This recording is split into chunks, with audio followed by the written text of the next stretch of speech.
अस्सलाम वालेकुम जी। Islamabad high court से मैं हूं फैसल अब्बास और मेरे साथ इब्राहिम मौजूद हैं। आज 190 मिलियन पाउंड केस में इमरान खान और बुशरा बीबी की बरियत से मुतल्लिक बड़ी अहम तरीन तकरीबन 2.5 घंटे की समाअत हुई है और इसमें आज यकीनन तहरीक इंसाफ को एक हवाले से जो है वो इस समाअत के अंदर और 190 मिलियन पाउंड केस के अंदर जो है वो कामयाबी भी हासिल हुई है। तमाम तर तफसीलात आपके सामने रखेंगे, लेकिन उससे पहले गुजारिश है कि कमेंट्स के अंदर अपना फीडबैक ज़रूर दीजिएगा। इसमें अगर बात की जाए थोड़ा सा जो है वो इस तफसीली बात की जाए तो नैब तरमीम सुप्रीम कोर्ट ऑफ पाकिस्तान ने बहाल की, उसके तनाजुर में जो तहरीक इंसाफ है वो इस्लामाबाद हाई कोर्ट के सामने आई और उन्होंने कहा कि 190 मिलियन पाउंड केस में चूँकि जो पैसे ट्रांसफ़र करने का मामला था वो कैबिनेट डिसीजन था, तो जब तरमीम बहाल हो गई तो कैबिनेट डिसीजन को तहफ़्फ़ुज़ हासिल है। तो इस हवाले से इमरान खान और बुशरा बीबी को 190 मिलियन पाउंड केस के अंदर जो है वो बरी कर दिया जाए। इसके बाद जो है वो तकरीबन आज, बल्कि ये दूसरी समाअत थी और इसमें चीफ जस्टिस आमिर फारूक और जस्टिस मियां गुलहसन औरंगज़ेब साहब ने समाअत की है। इसमें अदालत के सामने ये इस्तदा थी कि इन दोनों को बरी किया जाए, लेकिन यही दरख्वास्त एहतसाब अदालत के पास भी थी। एहतसाब अदालत अडयाला जेल, जहाँ पर इस वक्त जो है वो इमरान खान कैद हैं और वहाँ पर जो है वो 190 मिलियन पाउंड केस की रोज़ाना की बुनियाद पर समाअत होती है। तो अब ये रोज़ाना की बुनियाद पर जो समाअत है इसको भी ब्रेकें लग चुकी हैं, वो भी आपके सामने रखेंगे। अब जब ये दरख्वास्त गई एहतसाब अदालत के पास तो एहतसाब अदालत ने इस पर कोई फाइंडिंग्स नहीं दी। एहतसाब अदालत ने इस पर कोई वजूहात नहीं बताई कि बुनियादी वजूहात क्या हैं। अब अदालत ने, इस्लामाबाद हाई कोर्ट ने जो है वो डायरेक्शन दे दी है, हिदायत कर दी है ट्रायल कोर्ट को कि पहले ट्रायल कोर्ट बरियत की दरख्वास्तों पर फैसला करे। इब्राहिम, पहले बरियत की दरख्वास्तों पर फैसला होगा, अब उसके बाद ट्रायल चलाया जाएगा। यानी कि पहले तो बरियत को ही डिसाइड करें ना, और वो डिसाइड करें सुप्रीम कोर्ट के नैब तरमीम बहाल करने के फैसले की रोशनी में।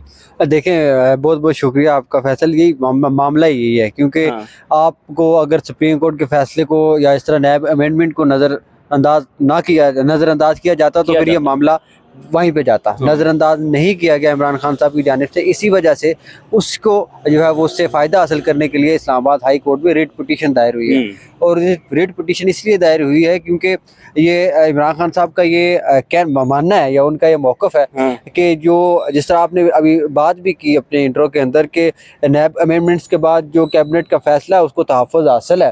तो और ये जो पैसे ट्रांसफ़र होना, ये कॉन्फिडेंशियल लीड वाला जितना भी मामला है 190 मिलियन पाउंड के अंदर, तो इसको ये कैबिनेट डिसीजन था, कैबिनेट का डिसीजन था इमरान खान की, और इस वजह से इसको जो है वो प्रोटेक्शन हासिल है, इसलिए इसको इमरान खान साहब को बरी किया जाए। ये इस बरियत की दरख्वास्त के अंदर जो है वो प्ली ली गई थी इमरान खान और बुशरा बीबी की जानिब से। अब जो नैब प्रोसिक्यूटर है उनकी तरफ से ये कहा जा रहा है कि एक तो ये कि इमरान खान साहब जो हैं वो उन्होंने एक ज़ाती फ़ायदा हासिल किया पब्लिक ऑफिस होल्डर होते हुए। दूसरा ये कि एक पब्लिक ऑफिस होल्डर जो है वो कोई भी किसी तरह की जो है वो ट्रस्ट नहीं बना सकता। तीसरी चीज़ उनकी तरफ से ये कही जा रही है कि जिस वक्त ये ज़मीन और पैसे ट्रांसफ़र किए गए उस वक्त कोई ट्रस्ट मौजूद नहीं थी, अल कादिर ट्रस्ट इस वक्त मौजूद ही नहीं है। अब इसके अंदर इम्पॉर्टेंट चीज़ ये है कि आज नैब प्रोसिक्यूटर अमजद परवेज़ साहब की जानिब से कहा गया कि जिस वक्त ज़मीन मुंतकिल की गई, जुल्फ़ी बुखारी के नाम पर मुंतकिल की गई ज़मीन, फिर उसके बाद जो है वो इमरान खान और बुशरा बीबी जिस वक्त पैसे वहाँ से ट्रांसफ़र किए गए, मलिक रियाद की फैमिली की जानिब से, उस वक्त ज़मीन जो है वो ट्रस्टीज यानी कि इमरान खान और बुशरा बीबी के नाम पर ज़मीन मुंतकिल की गई। हाँ। दूसरी चीज़ उनकी तरफ से ये कहा गया, एक तो आज इल्ज़ाम इसके अंदर ये भी है कि इन्होंने जो है वो मलिक रियाद के साथ कोई डील की, उनसे इन्होंने जो है वो बैरिया टाउन कराची में ज़मीन जो है वो उनको कुछ अलॉट की या कोई बारगेनिंग वाला जो मामला किया। लेकिन वो NCA या नेशनल क्राइम एजेंसी UK जिसने सारी तहकीकात की और उसके बाद जो उनकी अदालत का हुक्म है जिसके तहत पैसे पाकिस्तान में आए और आउट ऑफ कोर्ट सेटलमेंट हुई इमरान खान और NCA इमरान क्या कहते हैं उनको, मलिक रियाज और NCA के दरमियान, वो उसका ऑर्डर जो है अभी तक नैब के पास मौजूद नहीं है। ठीक है। और मज़े की बात यह है कि जो जिस वक्त ज़मानतें दी गई थी इमरान खान साहब और बुशरा बीबी को, चीफ जस्टिस आमिर फारूक साहब ने अपने उस फैसले में लिखा था कि इस केस के अंदर जो है वो उसके ऑर्डर की, NCA की तहकीकात की या फिर जो बरतानिया की किसी अदालत के ऑर्डर की ज़रूरत नहीं है। आज वो चीज़ ज़हीर अब्बास साहब जो इमरान खान साहब के वकील हैं उनकी तरफ से भी कहा गया कि कोर्ट की अदालती हुक्म यहाँ पे बरतानिया के ऑर्डर, अदालत का कोई ऑर्डर यहाँ पे मौजूद नहीं है। अब अब दूसरी चीज़ ये है कि जो मियां गुल हसन औरंगजेब साहब हैं, उनके पास एक केस लगा हुआ है पिछले तकरीबन 1-1.5 साल से कि अल-कादिर ट्रस्ट को रजिस्टर किया जाए। रजिस्टर किया जो ट्रस्ट रजिस्ट्रेशन एक्ट है 2020 के, उसके तहत अब आज अमजद परवेज साहब की तरफ से कहा गया कि ये रजिस्टर्ड नहीं है। मियां गुल साहब ने कहा कि वो ये तो कह रहे हैं कि हम इसको रजिस्टर भी नहीं कर रहे, ये तो रजिस्टर्ड ही नहीं है ये ट्रस्ट जो है।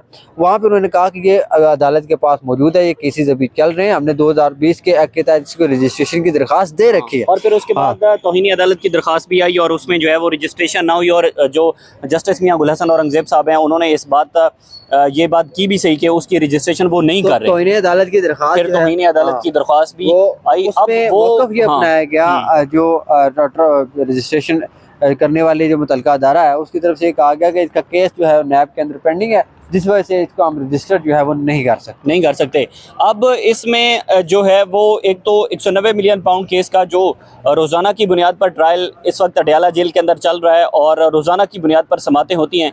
तो इब्राहिम, एक हवाले से तो जो ट्रायल कोर्ट रोज़ाना की बुनियाद पर ट्रायल कर रहा है, इस हवाले से तो उसको भी ब्रेकिंग लग गई है ना, क्योंकि पहले तो बरियत की दरख्वास्तों पर फैसला करने पड़ेगा, उस पर वजूहात देनी पड़ेंगी, उस पर फाइंडिंग्स देनी पड़ेंगी और वो फाइंडिंग्स भी सुप्रीम कोर्ट के फैसले के तनाजुर में देनी पड़ेंगी। मेरे ख्याल में ये अब ट्रायल कोर्ट के लिए मुश्किल होगा। देखें, अगर ट्रायल कोर्ट दरख्वास्तें मुस्तरद भी कर देती है, दोनों की किन वजूहात पर करती है, फाइंडिंग्स क्या देती है, वो सारी चीज़ें फिर आ जाएंगी इस्लामाबाद हाई कोर्ट के सामने। देखें, ये तो पहले तो ये बताएं कि ये जो ब्रेकें लग चुकी हैं, ये थोड़ा एक्सप्लेन कर दें। देखें, ये ब्रेकें इस सेंस में लगी हैं क्योंकि जो एक हतमी फैसला होना था, गवाहान के बयानात रिकॉर्ड हो चुके हैं, उनके ऊपर जिरा भी हो गई है ट्रायल कोर्ट के अंदर। अब तकरीबन आखिरी मराइल में था ये सारा मामला।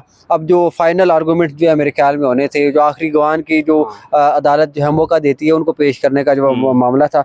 अब ये वाला जिस वक्त केस दोबारा ट्रायल कोर्ट में गया, ट्रायल कोर्ट ने अब ये फैसला करना है कि नैब तरमीमी एक्ट के बाद, जो नैब तरमीमी एक्ट बहाल हुआ है, उसके बाद उस नए एक्ट के तहत इमरान खान साहब का बरी होना बनता है या नहीं बनता। अगर वो कहते हैं जी बरी होनी बनता है, तो फिर इमरान खान बरी हो जाएंगे। और ये वाला जो मामला, वैसे वो ट्रायल कोर्ट ये फैसला करने वाली तो नहीं है, देखिए करे ना करे, लेकिन उसको वो सुप्रीम कोर्ट की जो जजमेंट है या जो एक्ट है उसके ऊपर तो बाइंडिंग तो है ना ट्रायल कोर्ट के ऊपर। दूसरी चीज ये है कि अगर इमरान खान साहब बरी होते हैं तो उसको आके आपकी नैब आके यहाँ पे इस्लामाबाद हाई कोर्ट में उसको चैलेंज करेगी। अगर इमरान खान बरी नहीं होते, इमरान खान साहब जो है वो आके चैलेंज करेंगे इस्लामाबाद हाई कोर्ट के अंदर। लेकिन उसके अंदर एक चीज वादे होगी कि वहाँ पे ग्राउंड देगी, फाइंडिंग्स क्या होंगी, वजूहात क्या होंगी, लेकिन उसमें उन्होंने सुप्रीम कोर्ट के फैसले को भी मद्देनजर रखना पड़ेगा। दायरा उसी को रख के बताएंगे ना कि वो अगर जो सुप्रीम कोर्ट का फैसला है या जो नैब तरमीमी एक्ट है वो इसके अंदर जो है फाइल नहीं करती है दरखास्त, इस वजह से हम इसको जो है वो रिजेक्ट कर रहे हैं। या फिर अगर वो कर रहे हैं, इसको बरी कर रहे हैं, तो वो इसको फाइल करती है, इसलिए हम कर रहे हैं। ये सारी चीज़ें मुतल्लिका अदालत के जज ने देखनी है, उस नए कानून के मुताबिक ही फैसला करना है और साथ में अपनी फाइंडिंग्स भी देनी है कि ये वाला केस या जिस तरह मेरिट के ऊपर चीज़ें होती हैं कि ये गवाह मुतल्लिक पूरा नहीं उतरा, इस वजह से इसको हम रिजेक्ट करते हुए भी कानूनी पेचीदगियाँ होती हैं, उस तरीके से करके उन्होंने फैसला करना होगा ट्रायल कोर्ट को। बहुत शुक्रिया इब्राहिम, हमारे साथ मौजूद थे। अब चूँकि ज़ाहिर है जब भी कोई इस मुल्क की ये तारीख है कि जब भी कोई वज़ीर आज़म अपनी कुर्सी से उतरता है तो उसके बाद जो है वो उसको सियासी इंतकाम का निशाना बनाया जाता है। लेकिन इस तरह का जो सियासी इंतकाम है उसके अंदर हमने देखा है कि जो अल-कादिर ट्रस्ट है, उस अल-कादिर ट्रस्ट के अंदर अब जो उनके जो स्टूडेंट्स हैं, इस वक्त जो है वो उनके जो प्रोफेसर्स हैं वहाँ पर उनको तनख्वाह नहीं दी जा रही, स्टूडेंट्स जो है वो पढ़ नहीं रहे, उनका मामला भी अब इस वक्त इस्लामाबाद हाई कोर्ट के अंदर जो है वो ज़ेर गौर है। उसी के साथ ही जो है वो अब 190 million pound case trial court को पहले ये फैसला करना होगा बरियत की बुनियादों पर और फिर उसके बाद ट्रायल कोर्ट देखेगी इस मामले को कि इमरान खान का जो ट्रायल चलाना है उसको देखेगी। यानी कि अब अगर वहाँ से दरख्वास्तें जो है वो मुस्तरद भी हो जाती हैं तो मामला फिर जो है वो इस्लामाबाद हाई कोर्ट के सामने आ जाएगा। इससे जुड़ी जो भी तफसीलात होंगी आपके साथ शेयर करते रहेंगे। इजाज़त दीजिए, अल्लाह हाफ़िज़।